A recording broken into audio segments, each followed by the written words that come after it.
तो साथियों, आप देख रहे हैं कि लगातार समलैंगिक को लेकर के सोशल मीडिया पे चर्चा हो रहा है और उसी विषय में आज हम चर्चा करने के लिए गोरखपुर के सिविल कोर्ट परिसर में आए हुए हैं। स्वागत है आपका हमारे तमाम सोशल मीडिया चैनलों पे। सर, ये जो प्रकरण अभी चल रहा है समलैंगिक को लेकर के, आज सुप्रीम कोर्ट का फैसला भी आना है, उसी के विषय में आज हम चर्चा करने के लिए आए हुए हैं। इस पूरे प्रकरण के बारे में हमारे दर्शकों को थोड़ा विस्तार से सर समझाइए, क्या प्रकरण चल रहा है। जी, सर्वप्रथम सिविल कोर्ट परिसर गोरखपुर में आपका हार्दिक स्वागत और अभिनंदन है।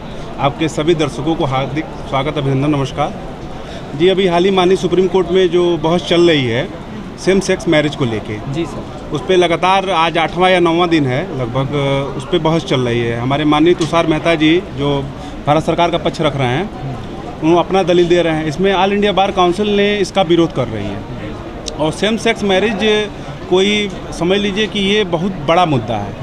ये मुद्दा इतना बड़ा है कि इसको सिर्फ 2 लाइन में या 5 मिनट की वीडियो में हम उसको सार्वजनिक नहीं कर सकते हैं, लेकिन फिर भी आप आए हुए हैं तो आपके सभी दर्शकों के लिए मैं बताना चाहूँगा कि सेम सेक्स मैरिज जो है बहुत गंभीर मुद्दा है और इस पर एक विस्तार पूर्वक बहस होनी चाहिए। ये बहस का जो केंद्र है वो माननीय न्यायालय पालिका नहीं है, इसका जो दायरा है वो संसद के तहत ही हो सकता है, क्योंकि कानून बनाने का अधिकार हमारी संसद करती है और कानून का इंटरप्रिटेशन जो है माननीय सुप्रीम कोर्ट करती है। तो पहली बात तो मेरा एक अधिवक्ता होने के नाते और माननीय ऑल इंडिया बार काउंसिल के सहयोग होने के नाते मैं उनका सहयोग करता हूं और उसमें समर्थन करता हूं कि वो जो बोल रहे हैं उसका विरोध कर रहे हैं, बिल्कुल सही है। उसका तर्क मैं ये देता हूं कि सेम सेक्स मैरिज होने से ये सिर्फ एक कानून की बात नहीं है, 160 कानूनों पर इसका प्रभाव पड़ेगा। आपके सभी दर्शकों के लिए मैं बता दूं कि लगभग 160 कानून जो हैं उसको प्रभावित करेगा ये सेम सेक्स मैरिज। और 2001 में जहां तक मुझे ज्ञात है नीदरलैंड में पहली बार मान्यता मिली थी सेम सेक्स मैरिज। सर, ये कितने देशों में अभी ये लागू हो चुका है? जी, बहुत सारे देश हैं इसमें, यूरोपियन देश ज़्यादा हैं इसमें, कुछ देश और हैं। अभी धीरे धीरे कई जगह बहस चल रही है, काउंटिंग एग्जैक्ट तो मुझे फिगर याद नहीं है, लेकिन ज़्यादातर देशों में ये जो यूरोपियन कंट्री है उसमें ये इसको बात की गई है।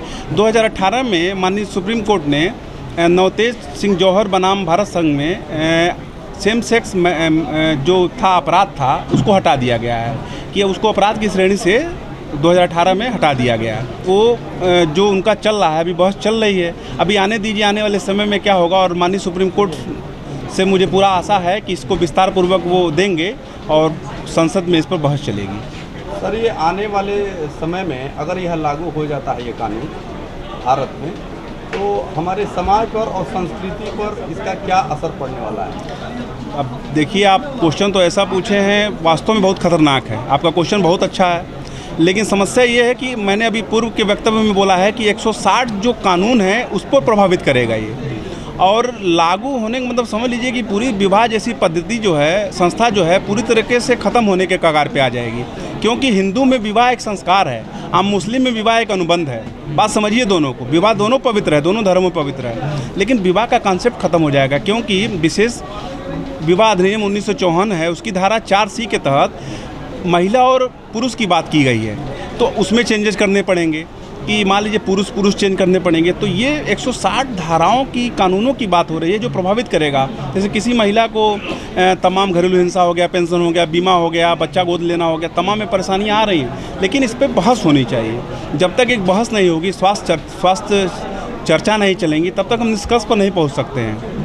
हम बात को समझें और हम तो यही चाहेंगे कि इसको हमारे जो माननीय सांसद लोग हैं, संसद का काम है, जो शक्ति पृथक्करण का जो सिद्धांत दिया गया है कि सबकी शक्तियाँ अलग अलग है, कोई किसी पर हस्तक्षेप ना करे, न्यायपालिका अपने दायरे में रहे, कार्यपालिका अपने दायरे पर रहे, विधायिका अपने दायरे में रहे।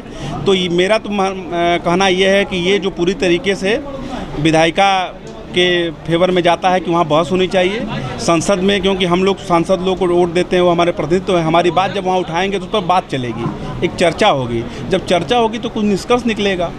तो हमको लग रहा है कि माननीय सुप्रीम कोर्ट इस पर सोच रही है और आने वाले समय में इस पर बहस होगी। देखा जाए सर तो ये नेचर के साथ ये खुला चैलेंज है।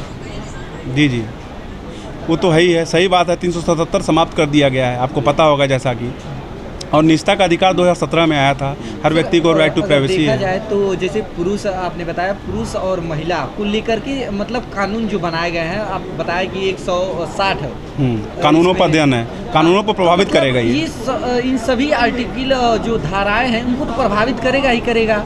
जी जी बिल्कुल फिर बिल्कुल। यदि फिर से आईपीसी सीआरपीसी सब नया बनाना पड़ेगा। देखिए आप इस हिसाब मेरी से बात अगर आप बोल दिए, यही चीज़ मैं बताना चाहता हूँ आम जनता को कि जैसे आपने बोला कि सबको प्रभावित करेगा, तो मैं वही बताना चाहता हूँ कि जैसे आपने अपने मन में अभी प्रश्न हो गया, तो वही कहने का मतलब कि आप और हम एक जब खुले मंच पे बात करें तो बहस हम लोग की जो कम्युनिकेशन बढ़ेगी, जो संवाद होगा, तो उससे निष्कर्ष निकलेगा, ना कि चंद लोग बैठ जाएं और उस पर बात कर लें, निष्कर्ष निकाल लें, उससे कुछ होने वाला है नहीं।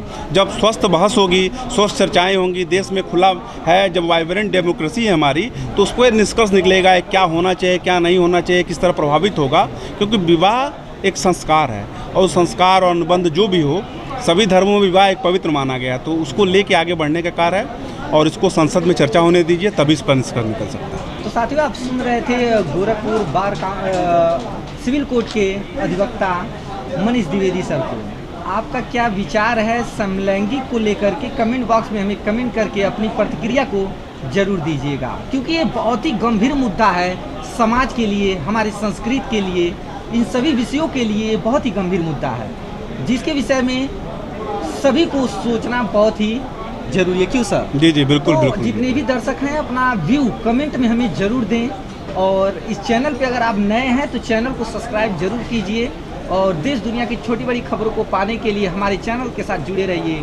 फिर मिलेंगे नेक्स्ट वीडियो में, तब तक के लिए जय हिंद।